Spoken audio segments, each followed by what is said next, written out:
Hello दोस्तों, मैं अंकित गुप्ता आपका स्वागत करता हूं आपके अपने learning channel easy to study tutorial में।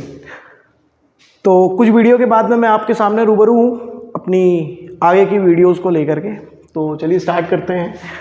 बहुत सारी सीरीज़ अपन की चल रही हैं, जैसे कि ज्योमेट्री की क्लासेस चल रही हैं अपन की जो है। इसके अलावा लाइट वगैरह के चैप्टर्स पढ़ाए हैं मैंने। केमिकल रिएक्शन एंड इक्वेशंस की क्लासेस भी चल रही हैं।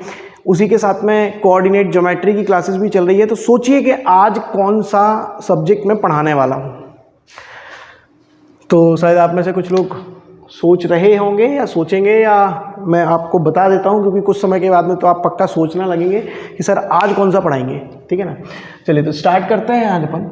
तो आज हमारा टॉपिक मैथ्स से रिलेटेड रहेगा, ये बात तो कंफर्म है।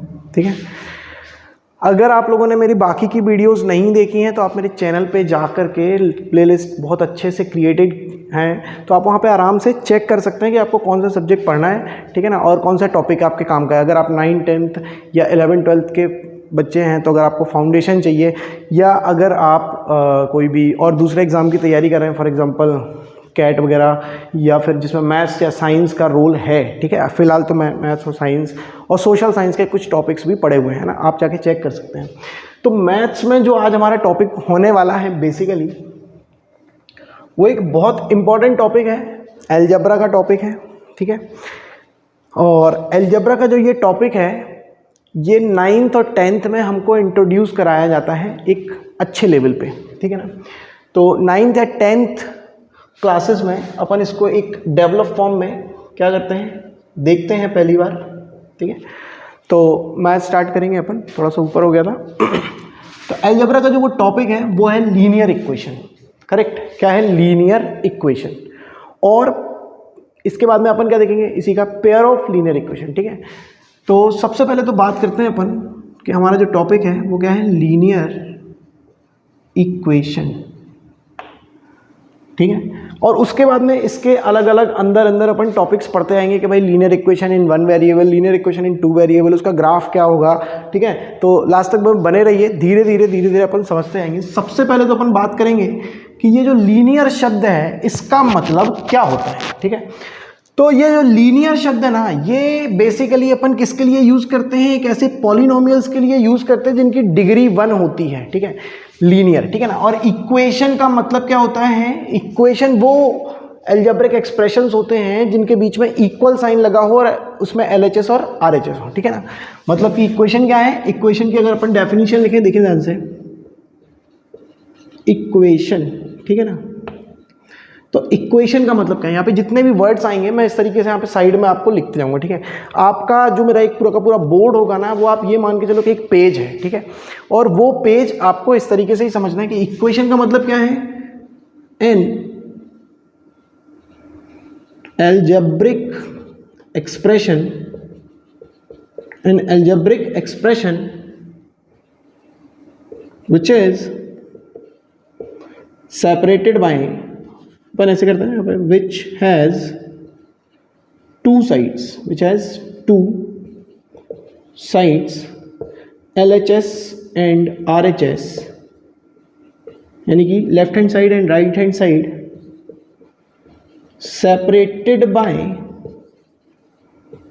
Equal sign, separated by equal sign. ठीक है ना, तो इक्वल साइन, तो इक्वल साइन के बेसिस पे यहाँ पे क्या हो जाएगा, LHS रहेगा, है ना, यहाँ पे LHS equal to RHS।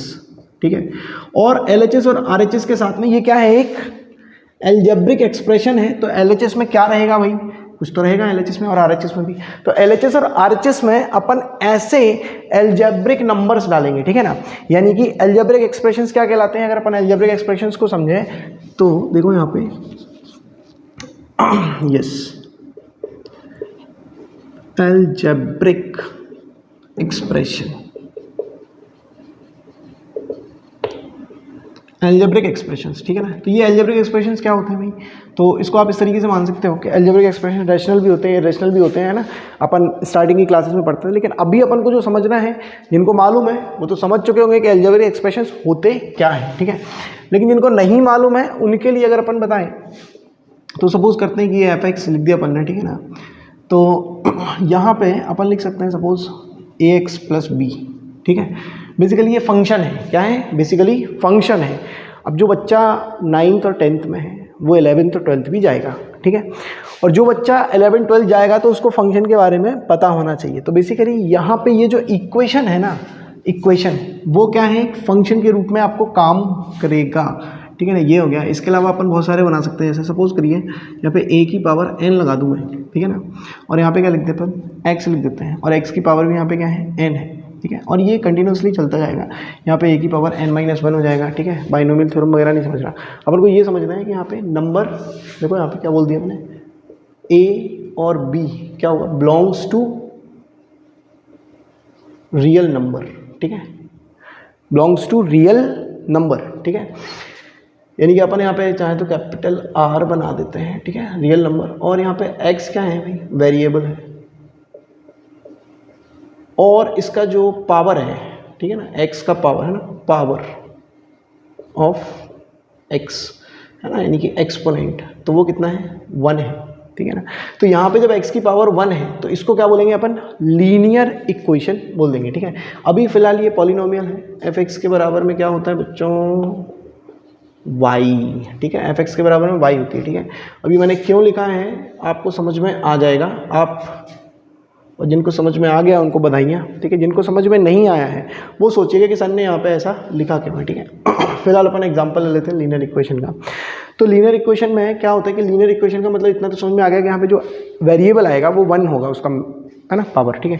Standard form ये रहा, है ना, स्टैंडर्ड फॉर्म क्या है, ax + b, ये क्या है इसका, ये पॉलिनोमियल का एग्जांपल है, इसमें अगर इक्वल टू 0 लगा देंगे अपन तो क्या बन जाएगा, ये इक्वेशन बन जाएगा, ठीक है, डजंट मैटर। अभी वो इक्वल टू y के हैं, ठीक है, f(x) के हैं, y क्यों बोल रहे हैं वो आपको बाद में समझ में आएगा। फिलहाल अपन यहाँ पे क्या करते हैं कि लीनियर इक्वेशन को एलोबरेट करते हैं 2 पार्ट में।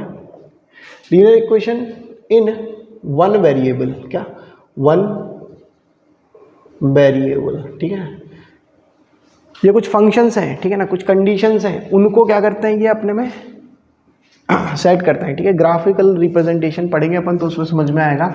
इन 1 वेरिएबल में अपन क्या कर सकते हैं, यहाँ पे लिख सकते हैं, सपोज करिए अपन ने ऐसा कुछ देखा है आपने, 5x + 3 = 0, ठीक है, ये आपने ऐसा कुछ तो देखा होगा अगर आप 9th 10th में पढ़ते हैं, अगर आप 8th वगैरह में पढ़ते हैं तो भी आपने ऐसा कुछ देखा होगा, ठीक है। और ये अगर आपको एग्जाम की तैयारी कर रहे हैं तो डेफिनेटली आपने ये सब देखा होगा। तो सपोज करिए इस तरीके से यहाँ पे लिखा हुआ है इन 1 वेरिएबल, इसका x का पावर कितना है, 1 है, x की डिग्री कितनी है, 1 है, तो इसलिए लीनियर है, ठीक है। यहाँ पे क्या करते हैं अपन, लिखते हैं इन 2 वेरिएबल, ठीक है। तो जो 2 वेरिएबल हैं उसमें लिखेंगे अगर अपन, तो ऊपर लिख देते हैं यहाँ पर, ठीक है। जैसे अपन ने लिखा है 3x + 5y + 2 = 0, ऐसा भी आपने देखा होगा, करेक्ट है। तो इस तरीके से जो आपने ये दोनों के दोनों इक्वेशंस देखे हैं, इसका स्टैंडर्ड फॉर्म की अगर अपन बात करें तो स्टैंडर्ड फॉर्म लिख सकते हैं कि अपन ax + b = 0, लीनियर इक्वेशन इन 1 वेरिएबल। फिर यहाँ पे क्या लिख सकते हैं, ax + by + c = 0, ठीक है। तो यहाँ पे a और b क्या करते हैं, a और b again belongs to any real number, ठीक है, एनी रियल नंबर, कोई भी रियल नंबर हो सकता है, ठीक है। अभी अलजेब्रिक एक्सप्रेशन चल रहा है, अगर अपन पॉलिनोमियल की बात करते हैं तो पॉलिनोमियल में लफड़े हो जाते हैं, ठीक है। लफड़े क्या हो जाते हैं यहाँ पे कि यहाँ पे रियल नंबर नहीं लिख सकते अपन, है ना। अच्छा यहाँ पे तो रियल नंबर ही लिखेंगे, है ना, x की पावर नहीं हो सकती है रियल नंबर में, ठीक है ना। x की जो पावर होगी पॉलिनोमियल होने के लिए तो उसकी जो डिग्री होनी चाहिए मस्ट भी पॉजिटिव होल नंबर्स, ठीक है ना, होल नंबर पॉजिटिव भी होते हैं तो होल नंबर में ही होनी चाहिए। अभी अपन यहाँ पे क्या लिख सकते हैं, अभी अपन लिख सकते हैं अपन a b belongs to real number, ये याद होना बहुत ज़रूरी है। और यहाँ पे x एंड y इन दोनों का जो एक्सपोनेंट होगा वो क्या होना चाहिए, must be equal to 1, correct है। यानी कि x और y की पावर 1 होगी तभी जाके ये लीनियर इक्वेशन होंगे। अगर 2 हो जाएगी तो क्वाड्रेटिक बन जाएंगे, ठीक है ना। और अगर एक की 2 हो गई और एक की 1 रही तो वो मिक्स टाइप का हो जाएगा, ठीक है। यानी कि फिर वो क्वाड्रेटिक इक्वेशन ही कहलाएगा अल्टीमेटली, ठीक है। तो यहाँ पे अपन को 2 समझ में आ गए कि लीनियर इक्वेशन है हमारे कोर्स में, ठीक है ना। एक है इन 1 वेरिएबल और एक है इन 2 वेरिएबल। दोनों ही कंडीशन में बनता क्या है, ग्राफ बनते हैं, दोनों ही बनते क्या है, ग्राफ बनते हैं, ठीक है। तो आप बोल सकते हो यहाँ पे द इम्पॉर्टेंट नोट कि graphical representation of linear equation in one variable और in two variable, it doesn't matter, ठीक है। सो यहाँ पे क्या बोलेंगे अपन, यहाँ पे अपन लिख रहे हैं graphical representation of linear equation, correct. Graphical representation of linear equation क्या होगा, है ना, तो वो क्या होगा आंसर अगर अपन लिखेंगे इसका, तो graphical representation of linear equation is a straight line. तो इज अ स्ट्रेट लाइन, इसको अपन ऐसे लिखते हैं स्ट्रेट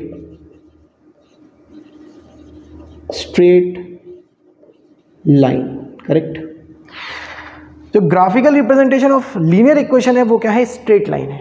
अब अपन को ये चीज़ तो मैंने आपको बता दी, ठीक है, बिना मेहनत के आपको मैंने बता दी कि जो स्ट्रेट लाइन है वो हमेशा ड्रॉ कर पाएंगे अपन, और जब ड्रॉ करेंगे तो उसका जो कंडीशन बनेगा, करेक्ट है, जो फंक्शन बनेगा उस फंक्शन को क्या बोलेंगे अपन, लीनियर इक्वेशन ही बोलेंगे, ठीक है, या लीनियर पॉलिनोमियल बोल सकते हैं, ठीक है, वो अलग मैटर है। तो अपन इन दोनों को एक एक करके समझेंगे। अभी अपन ने क्या समझा है, अपन ने समझ लिया लीनियर इक्वेशन होता क्या है। तो लीनियर इक्वेशन में क्या होता है भाई, लीनियर इक्वेशन का स्टैंडर्ड फॉर्म ये है, इन वन वेरिएबल बात करेंगे तो ax plus B equal to 0, और दूसरे की बात करेंगे तो 3x प्लस 5 ये है ना। तो यहाँ पे क्या हो जाएगा ax plus B Y plus C equal to 0, ठीक है। सपोज करो 3 वेरिएबल में होता तो क्या हो जाता ax plus B Y plus C Z plus D equal to 0, doesn't matter, ठीक है। लेकिन वहाँ पे भी क्या होगा वो लाइन ही, ठीक है। और वो लाइन कैसे होगा, जब आप 3D ज्योमेट्री पढ़ेंगे ना 12th क्लास में, तो आपको समझ में आएगा कि जो 3D ज्योमेट्री में अपन प्लेन वगैरह बनाते हैं, जो लाइन स्पेस में होगी, ठीक है ना। अभी ये जितनी भी लाइन है वो प्लेन पर ड्रॉ कर पाएंगे, याद रखना।